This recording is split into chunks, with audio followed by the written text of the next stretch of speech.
बरसा, एक हाथ में अजगौ धनुष लेकर के जनक जी की सभा में पहुंचे। तुलसीदास जी कहते हैं सौंतवेषु करनी कठिन वरनिन च यसरु धरि मुनि तनु जन वीर सु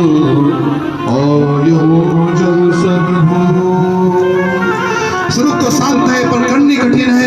ऐसा लगता है जैसे मुनियों के स्वरूप में वीर रस ने शरीर धारण करके प्रकट हो गए हैं। जैसे राजाओं ने परशुराम को देखा, सारे राजा खड़े हो गए, लाइन में लग गए। इसलिए परशुराम जी को दंडवत करने लगे, प्रणाम करने लगे। जो राम लक्ष्मण को मारने की बात करते थे, जो राजा राम लक्ष्मण को बांधने की बात कर रहे थे, वो राजा परशुराम जी के चरणों में दंडवत करने लगे। राजा जनक भी परशुराम जी को प्रणाम खड़े हो गए। राम जी और लक्ष्मण जी भी उठे और उन्होंने भी परशुराम जी को प्रणाम किया। राम ही चित ही रहे थक लोचन रूप अपार मनोचन। परशुराम जी ने राम को देखा और देखा तो देखते ही रह गए, देखा और राम जी में खो गए। काफी देर तक निहारते रहे, पर फिर याद आया, अरे मैं तो पिनाक के बारे में पूछने के लिए आया था। तुरंत पूछा, अरे जनक, ये आपकी सभा में इतने राजा कहां से आए हैं? अरे सम्मेलन करना था तो मेरे से पूछा क्यों नहीं? क्योंकि उस समय अगर क्षत्रिय सम्मेलन करते थे तो परशुराम जी से आज्ञा लेनी पड़ती थी। क्या? एनओसी लेनी पड़ती थी। क्या तुझे मालूम नहीं है? जनक ने कहा, प्रभु मेरी बिटिया के विवाह हेतु स्वयंवर था, शिव जी का धनुष पिनाक केंद्र में रखा था। ये सारे राजा धनुष यज्ञ में भाग लेने आए थे। और जैसे ही जनक ने सुना समाचार, कही जनक सुनाए कई कारण महीप सब आए। जैसे ही सुना सारे राजा धनुष यज्ञ में आए हैं, परशुराम जी ने धरती को देखा, देखे चाप खंड गले में डाले और ऐसा लगा मानो किसी ने आग में घी डाल दिया है। क्रोध से आंखें लाल हो गई। एक भूल हो गई क्या? उन्होंने अखंड को देख लिया। नाम अखंड एक रघुराई। तो फिर खंड को देखने की क्या आवश्यकता थी? गलती हो गई परशुराम से। अखंड को देख लिया, फिर खंड को देखने की क्या जरूरत थी? मानस भी उसमें लिखा है, एक बार जानकी जी ने इस धनुष को उठाकर नीचे नीचे सफाई करी थी। जानकी जी ने उठाया था ये धनुष, इसलिए राजा ने स्वयंवर में शर्त रखी थी। राजा जनक पर टूट पड़े, इसलिए राजा जनक ने दोनों बातें छिपा करके कही। एक तो धनुष का टूटना और धनुष किसने तोड़ा है ये बात छिपा ली। परशुराम जी बोले, हे जनक, ये धनुष किसने तोड़ा है? शीघ्र बताओ, शिव के पिनाक को किसने तोड़ा है? नहीं तो जहां तक तुम्हारी राज सत्ता है उस धरती को पलट के रख दूंगा।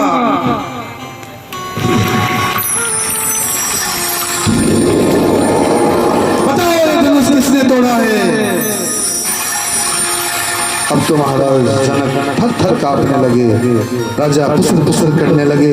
जिन राजाओं से धनुष उठाने था ना, वो कह रहे थे हम तो तोड़ देते, राम जानते थे हम कि बाबा आएगा और गड़बड़ होगी।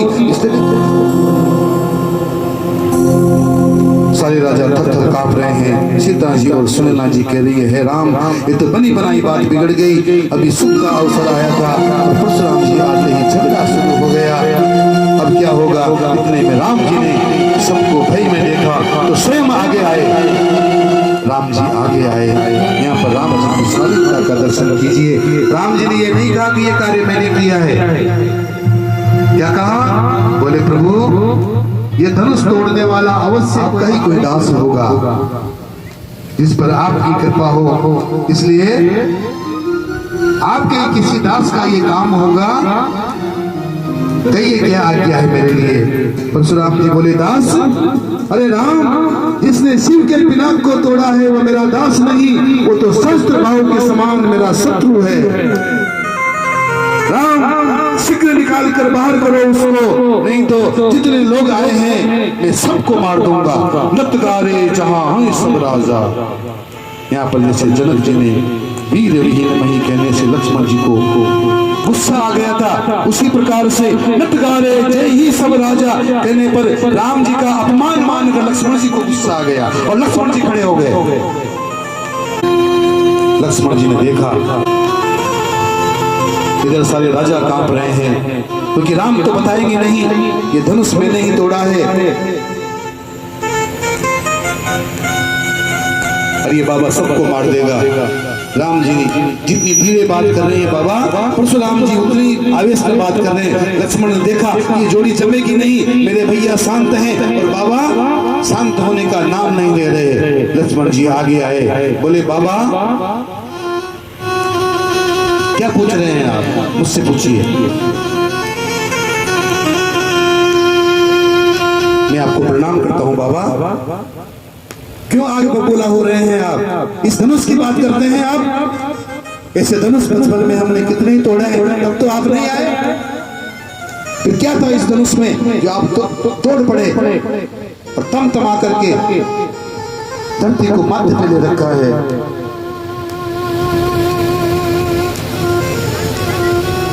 लक्ष्मण जी ने ऐसा क्यों कहा, ये कथा में विस्तार आता है मानस पीयूष में। बचपन में लक्ष्मण जी ने बहुत सारे धनुष तोड़े थे, कथा में इसका विस्तार आता है।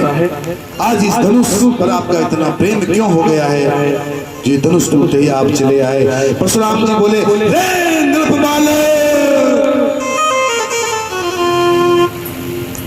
तू नहीं बोल रहा, तेरा काल तुझसे बुलवा रहा है। अरे तूने शिव के नाग की तुलना छोटे मोटे धनुष से कर दी। धनु ही समत बुलारी, धनु विरुद्ध सकल संसारी। लक्ष्मण जी बोले बाबा धनु ही हो चाहे धनुआ हो, दोनों को काम बाण चलाना है, दोनों एक ही काम करते हैं। इसलिए धनुष किसने तोड़ा है, ये तोड़ा ओड़ा नहीं है, छुआ तो टूट गया। मेरे भैया ने धनुष को छुआ और हाथ लगाते टूट गया, क्योंकि बहुत पुराना था। पुलिस इसका बिगड़ गया था, ये अंदर से गल गया था। लकड़ी का धनुष है, अंदर से इसको दीमक खा गया था, इसलिए छूटे ही टूट गया। छूत टूटे रघुपति न दोषु, मुनि बिनु करई तो रोसु। आप भैया का कोई दोष नहीं है, ये तो गला हुआ था, तोड़ा ओड़ा नहीं है, टूट गया। परशुराम जी ने कहा तू ये परसा देख रहा है,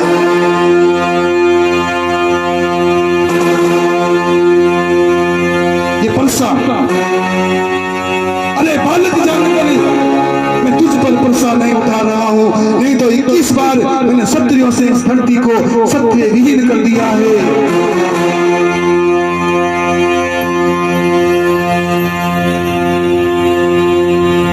मुझसे सामने खड़े होकर बात कर रहा है, मैं तो केवल तुझे बालक जानकर नहीं मार रहा हूं।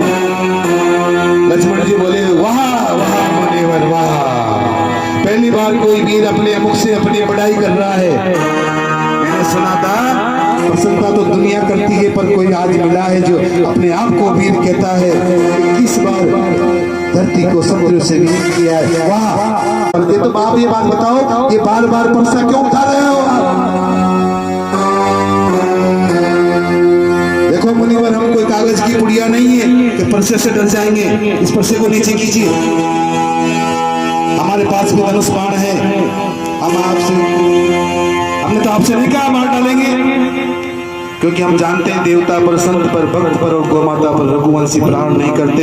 हम तो इतना सम्मान करते हैं, इसलिए आपको नहीं मार रहे, क्योंकि आपसे युद्ध करेंगे तो मारने में भी पाप लगेगा और हारेंगे तो कलंक लग जाएगा। इसलिए आपको मारकर ब्रह्म हत्या कोन ले वध पाप हारे, दोनों प्रकार से हमारा नुकसान है। इसलिए हम आपसे लड़ने नहीं, और आप हैं जो बार बार परसा बता रहे हैं। लक्ष्मण की बात सुनकर परशुराम और आवेश में आ गए। तभी राम जी ने संभाला, राम जी खड़े हो गए। परशुराम जी कहते हैं अरे सूर्य वंश का कलंक बन करके तूने जन्म लिया है, अरे संभाल अपने आप को, भानु वंश राधेश कलंक को अपने माता पिता को रोने पर क्यों मजबूर कर रहा है। राम जी ने कहा प्रभु रहने दीजिए, छोटा भाई है ना। राम जी ने कहा छोटा भाई है, गुरुदेव आप रहने दीजिए, क्षमा कर दो, छोटा भाई है। राम जी जो ही ठंडा करने की कोशिश करते हैं, क्षमा कर दो, क्षमा कर दो। हम आपको समझाने की कोशिश कर रहे हैं, आप हमसे बड़े हैं, हम आपसे क्या लड़ेंगे। उधर परशुराम जी बार बार परसा उठा रहे। राम जी बोले मुनिवर, मैंने जितना अपराध किया है ना उससे ज्यादा गुस्सा आपने कर लिया है। आप कहते हैं किसने तोड़ा है, किसने तोड़ा है, किसने तोड़ा उड़ा नहीं है, पुराना तो टूट गया।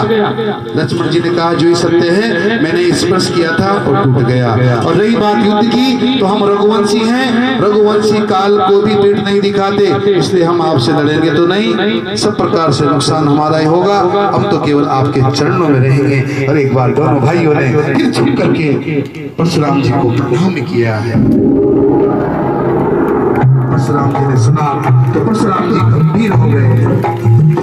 लक्ष्मण वचनी ध्यान मत दीजो, हे स्वामी लक्ष्मण वचनी ध्यान मत दीजो, जो कुछ दंड दास को दीजो।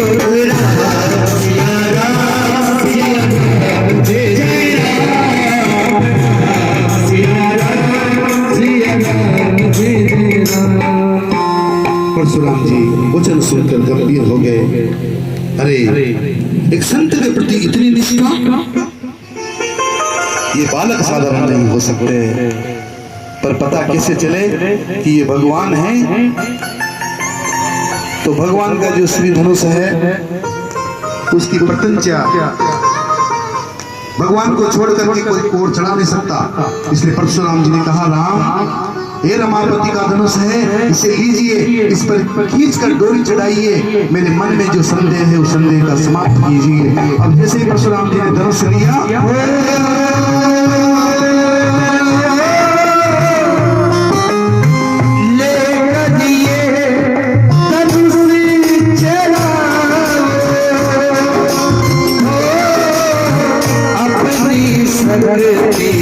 मुझे दिखाओ सिया राम, सिया राम जय जय राम, सिया राम, सिया राम जय जय राम।